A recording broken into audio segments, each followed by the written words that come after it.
여러분 안녕하십니까, 철공방입니다. 오늘은 오랜만에 아크 용접기를 준비해 놨습니다. 그동안 적지 않은 분들이 질문을 주신 내용이 있는데, 작업을 할 때 용접 포인트가 세로로 서 있을 때가 많이 어렵다는 내용입니다. 좀 더 쉽게 하는 방법이 있느냐 하는 것이겠죠. 용접 포인트가 세로로 서 있을 때가 좀 더 어려운 것은 사실입니다. 하지만 오늘 제가 전달해 드리는 방법으로 조금만 연습을 하시면 크게 어렵지 않게 하실 수 있을 겁니다.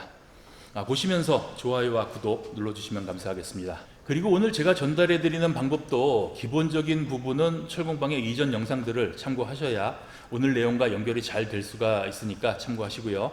먼저 세로로 서 있는 것이 더 어렵게 느껴지는 것은, 용접을 할 때 모재와 용접봉이 녹게 되면 아주 짧은 시간이라고 해도 용융풀이 만들어집니다. 그 녹은 쇳물이 중력에 의해서 아래로 흘러내리기 때문에 어려운 것이고요. 거기에 특히 이 아크 용접은 이 피복이 같이 녹으면서 슬러그까지 아래로 흐르기 때문에 더 어렵게 됩니다. 그래서 유튜브 등이나 아는 지인을 통해서 방법을 찾아보면 쇳물이 아래로 흐르기 때문에 아래에서 위로 비드를 쌓아 올라가듯이 용접을 해야 잘 된다라는 것을 알게 되죠. 이것도 물론 맞는 방법입니다. 그리고 이것은 어떤 종류의 작업을 하느냐에 따라서 반드시 아래에서 위로 올라가야 되는 그런 용접 조건도 있습니다. 하지만 오늘 제가 전달해 드릴 방법은 아크 용접을 하는데 하진법으로 용접을 하는 방법입니다. 위에서 아래로 내려오는 방법이에요. 우선 먼저 한번 보여드리고 설명을 이어가겠습니다.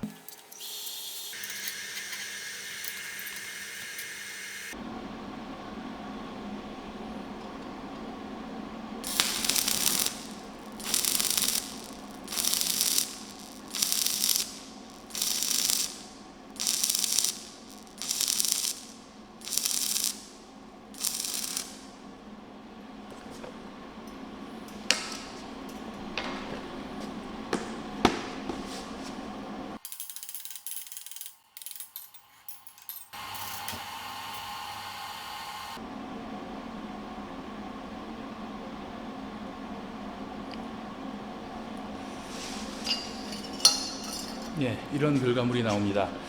간단하게 설명을 드리면, 이 용접봉이 모재와 접촉을 해서 아크가 발생이 되면 이 아크는 앞으로 뻗는 힘을 가지고 있습니다. 그러면 모재가 녹아서 용융풀이 생기면 그 쇳물을 앞으로 미는 힘이 생긴다는 것이죠. 그래서 아래 부기 용접을 해도 비드 모양이 물결 모양으로 만들어지는 것은 쇳물이 앞쪽으로 밀려서 쌓이기 때문입니다. 그래서 용접 포인트가 세로로 서 있는 것을 용접을 할 때 이것을 이용하는 것인데, 쇳물이 아래로 흐르려고 할 때 이 앞으로 뻗는 아크 힘을 이용해서 아래쪽에서 쇳물을 받쳐주는 겁니다. 아주 간단합니다. 그런데 기본적으로 밑에서 받쳐준다고 해서 이것이 계속 이루어질 수는 없습니다. 받쳐주는 것도 한계가 있고요. 아주 짧은 시간만 받쳐줄 수 있는 것입니다. 그래서 아크의 힘으로 받쳐주다가 한계점일 때 용접을 끊어주는 겁니다. 그러면 아주 짧은 시간이지만 녹았던 쇳물이 굳어서 아래로 흐르지 않게 됩니다. 그러면 다시 용접을 시작을 하고 쇳물을 받쳐주다가 다시 끊고 이것을 반복하면 됩니다.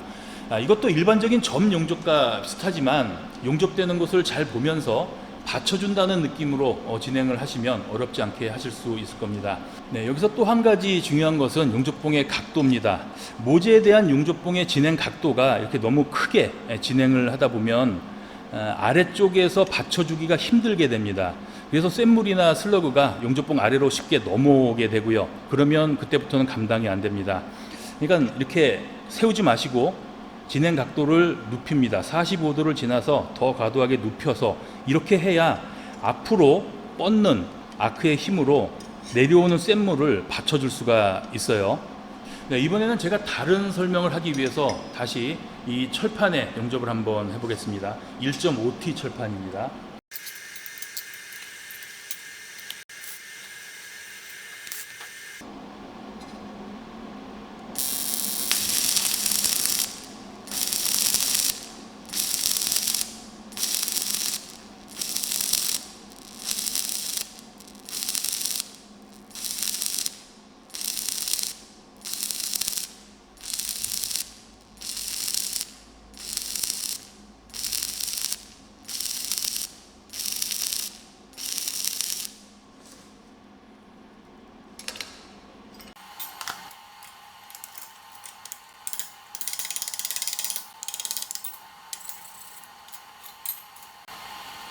네, 이런 결과물이 나옵니다.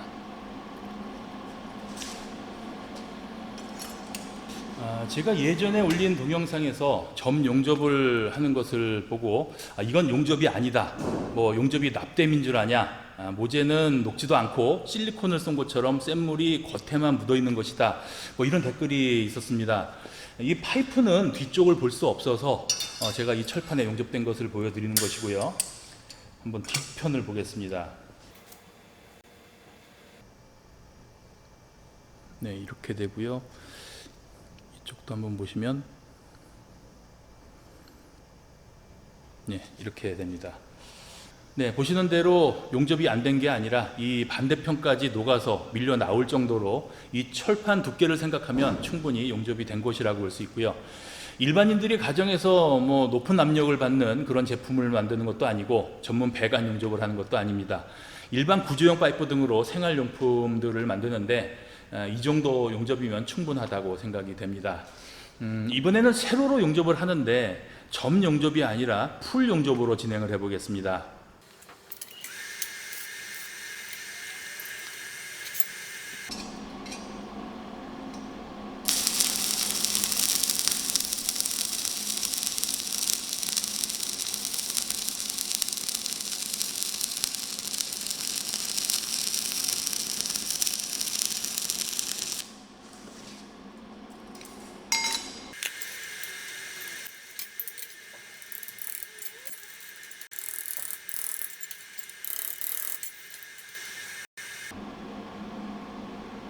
네, 이런 결과물이 나옵니다. 모두 잘 됐으면 좋겠는데 여기 부분이 잘 안 됐죠. 네, 이것은 좀 전에 점 용접을 한 것보다 전류값을 조금 내려서 한 것이고요. 이것은 진행 속도가 중요한데 아래로 처지는 쇳물이 용접봉 아래로 넘쳐 흐르지 않도록 진행 속도를 좀 빨리 해야 됩니다. 그렇다고 너무 빠르면 용접이 안 되고요. 속도에 비례해서 또 전류값이 낮아도 용접이 안 됩니다. 전류값과 진행 속도가 잘 맞아야 된다고 보시면 되고요. 그리고 여기 중간에 한 군데 빈 데가 있죠. 이렇게 빠른 속도로 진행을 하는 것이기 때문에 이 아크 용접 특성상 아크 쏠림이 한쪽으로 있게 되면 한쪽이 이렇게 비게 됩니다. 그래서 얇은 소재를 용접하는 방법은 이렇게 풀 용접보다는 점으로 끊어서 하는 게 더 유리할 수 있는 것이고요. 네, 오늘 제가 전달해 드린 것과 같이 하진법으로 위에서 아래로 내려오는 방법도 연습을 좀 해 두시면 얇은 각파이프 등을 용접하는 데 도움이 될 수 있을 겁니다. 오늘 준비한 것은 여기까지입니다. 철공방이었습니다. 감사합니다.